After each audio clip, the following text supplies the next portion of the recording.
काय रे अमोल, आज एवढी गर्दी कशाची? अरे तुला काय माहिती नाही, उद्या आपल्या गावची दहीहंडी आहे. यंदाची दहीहंडी जोरदार होणार. तर यंदा तर तालुक्यातल्या मोठमोठ्या गोविंदा पथकांनी नाव नोंदवलंय. मग सराव कुठपर्यंत आलाय? सराव तर जोरात सुरू आहे. चला तर मग आपण थेट मैदानावर जाऊन पाहूया तयारी कशी सुरू आहे.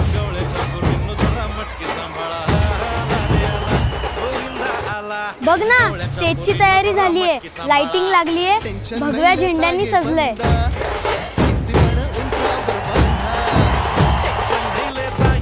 चला रे मंडळी, एकदा शेवटचा सराव करूया. उद्या चूक व्हायला नको.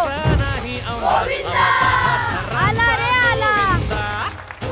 जोश पाहिजे, पण उत्साहासोबत सुरक्षितताही महत्वाची आहे.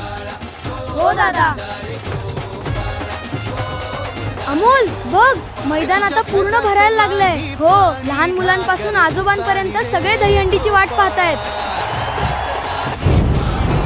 आणि तिकडे ढोल ताशांचा आवाजही सुरू झालाय.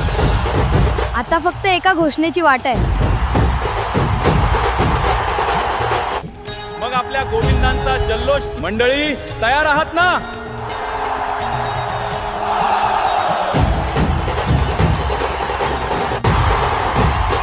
उद्याची दहीहंडी फक्त हंडी फोडणे तर आपल्या एकजुटीची, मेहनतीची आण आहे. उत्साह भरपूर, पण सुरक्षितता सर्वात महत्वाची.